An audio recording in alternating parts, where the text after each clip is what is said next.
Olá, olá, futuros linguistas, sejam bem-vindos. Nesse vídeo nós vamos falar sobre um fenômeno sintático conhecido como inversão locativa, que é um fenômeno que existe em algumas línguas, inclusive no português. Antes de começarmos, dê like no vídeo, inscreva-se no canal e, se você tiver interesse em linguística, inscreva-se no nosso canal no Telegram, enquanto a justiça não bloqueia.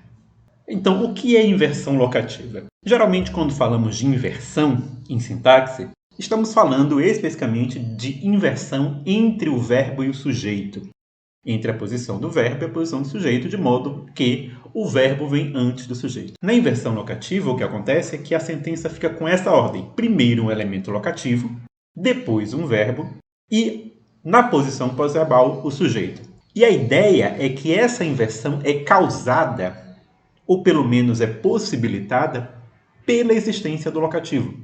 É a existência do locativo, deslocado para o início da sentença, que ou provoca, ou pelo menos permite essa inversão. E, como eu disse, é um fenômeno que acontece em várias línguas. Então, nós vamos falar aqui de exemplos em inglês e em português. Nós poderíamos falar também de exemplos em outras línguas. É bom começarmos com exemplos do inglês, porque inversões na ordem dos constituintes em inglês, na sintaxe do inglês, são bastante limitadas, são bastante restritas. Existem, mas não são tão recorrentes assim quanto em outras línguas e em línguas românicas. Em um, por exemplo, vocês veem que John e Mary came, nós temos o sujeito, um sujeito composto, antecedendo o verbo, e em sentenças declarativas esse é o normal, que o sujeito em inglês vem antes do verbo. A inversão da ordem desses elementos é ruim, é agramatical em inglês. Esse asterisco aí na frente da sentença em 2 mostra que a sentença é agramatical. Came, John e Mary não é uma sentença boa em inglês, apesar de a sua tradução literal para o português ser boa. Só que existem alguns casos em que é possível fazer a inversão entre o sujeito e o verbo em inglês. Um deles é justamente a inversão quando há um locativo. Então, na sentença como 3, que é até tirada de uma música, Here comes the sun, em que o the sun, que é o sujeito do verbo comes, fica na posição pós-verbal. E isso acontece justamente porque nós temos o here aí na posição pré-verbal. Em 4, a mesma coisa, só que com o there como locativo. E notem que em 3 e 4 nós temos um advérbio locativo.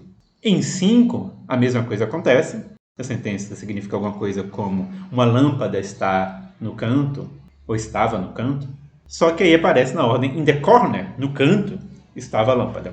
E esse in the corner aí não é um advérbio locativo, mas é um sintagma preposicional, mas um sintagma preposicional que tem a ideia locativa. Ele poderia ser um sintagma de outro tipo, temporal, etc. Mas se fosse um sintagma preposicionado, mas que não tem a ideia de locativo, isso não seria bom. Essa sentença não seria boa nessa ordem aí. Outros exemplos, um pouco mais complexos. Among the guests was sitting my friend John. Então, entre os convidados estava sentado o meu amigo John. In a hole in the ground, there lived a hobbit. Frase do livro O Hobbit, né? Nenhum buraco no chão vivia um hobbit. Então, esse elemento inteiro aí é um sintagma preposicionado que tem a ideia de locativo. On the bench were two candidates. Na bancada estavam 2 candidatos. Em todos esses casos aí, se nós tirarmos o locativo, ou mesmo se colocarmos o locativo para o final da sentença, a sentença fica ruim.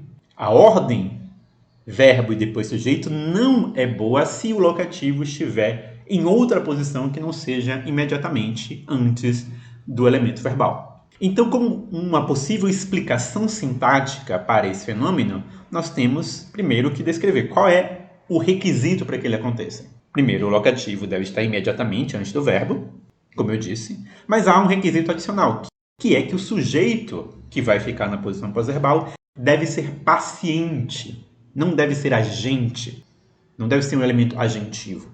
Naqueles exemplos que nós vimos, reparem que, com relação ao verbo vir, geralmente nós tenderíamos a associar o sujeito de vir, o sujeito de vem, a agentivo, mas reparem que não necessariamente. Quando algo vem até você, não necessariamente é por agentividade, não é porque esse algo está fazendo alguma coisa. Se algo pode ter sido trazido por outra pessoa, ainda assim nós descrevemos que alguma coisa está vindo.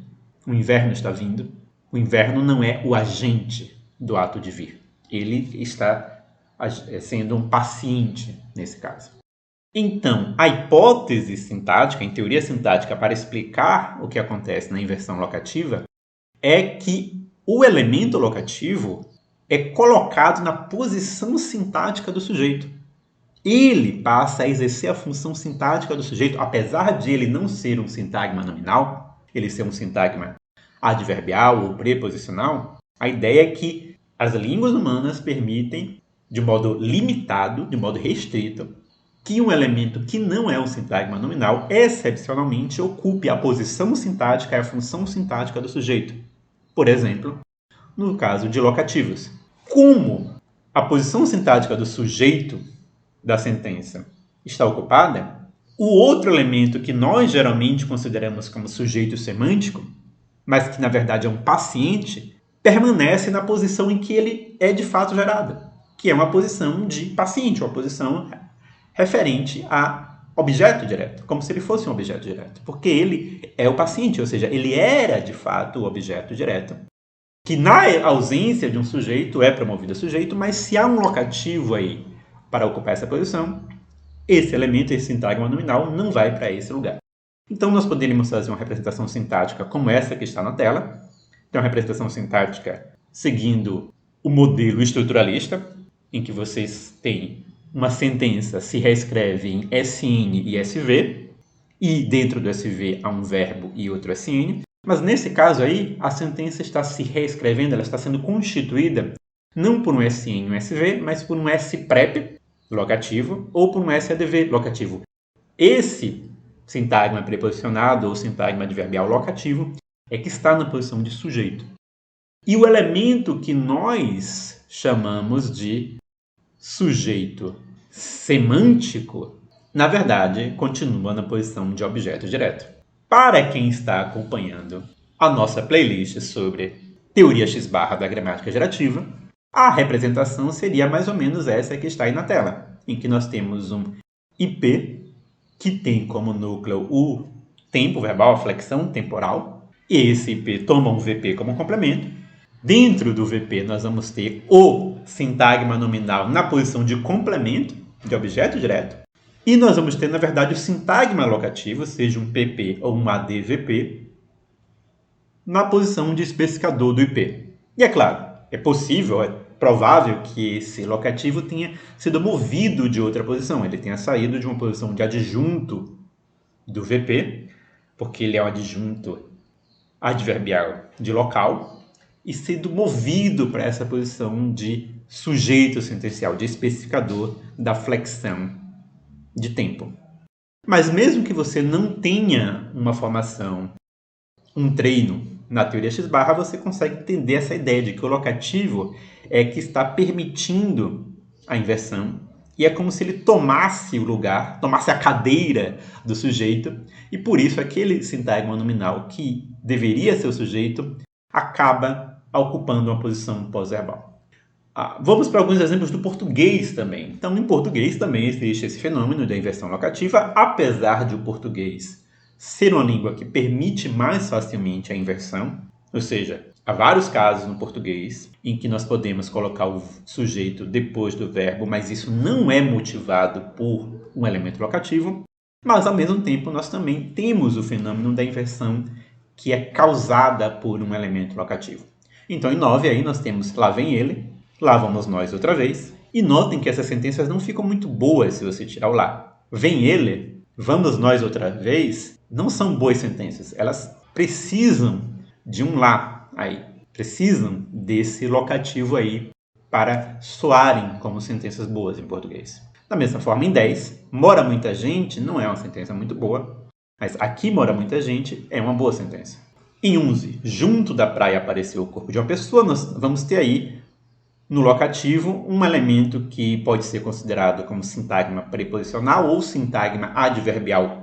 Se nós considerarmos que junto talvez seja advérbio, mas aí é um advérbio que tem o seu próprio complemento preposicionado, o da praia. Em 12 nós temos nessa cadeira senta a noiva, na outra senta o noivo, em que nessa cadeira e na outra são sintagmas preposicionais. Esses exemplos funcionam exatamente como os que nós vimos anteriormente com relação ao inglês. Nós temos um elemento locativo, que pode ser um advérbio, ou pode ser um sintagma de outro tipo, mas sempre com a ideia de locativo. Mas é importante a gente apontar que também existem casos que não são exatamente iguais aos anteriores, mas que muitos autores trabalhando com português brasileiro também chamam de inversão locativa. São os exemplos como os que estão na tela, em que nós temos um locativo, mas com um verbo que é transitivo, na verdade. Um verbo que pede tanto agente quanto um paciente. E vocês vão ver que nesses exemplos o que aconteceu foi que o agente foi omitido. Então, nessa loja vende muitos livros, a ideia, na verdade, é que alguém vende livros nessa loja. O alguém aí foi totalmente excluído da sentença. Então, o agente foi excluído. É diferente dos outros exemplos que nós tínhamos sempre verbos que não pediam dois elementos, não pediam um agente e um paciente, pediam apenas um paciente. Nesse restaurante serve todo tipo de salada, nós temos a mesma situação aqui. Alguém serve todo tipo de salada nesse restaurante e o agente foi omitido. Nesse prédio está alugando apartamentos, a mesma coisa. Então, o que aconteceu aí é que o agente do verbo transitivo foi omitido. Geralmente, isso aí resultaria numa sentença passiva sintética, ou seja, a sentença seria: vendem-se muitos livros, serve-se todo tipo de salada, estão-se alugando apartamentos ou alugam-se apartamentos. Então, esses elementos aí marcados em verde são objetos diretos, mas como isso vira uma voz passiva, isso fez com que esses elementos fossem promovidos a sujeito sintático, apesar de serem semanticamente o paciente. Só que em português, ao invés de usarmos o se e fazermos a concordância do verbo com esse objeto promovido a sujeito, é muito comum nós simplesmente inserirmos um locativo aí, dispensando o uso do se e bloqueando a concordância. Então nós podemos analisar que é uma situação semelhante nesse sentido, de que primeiro houve a omissão do agente e agora nós temos um sujeito paciente, que vai permanecer na posição pós-verbal porque nós temos um locativo ocupando a posição sintática do sujeito. Então, nesse vídeo nós ficamos por aqui. Até a próxima e Deus abençoe vocês.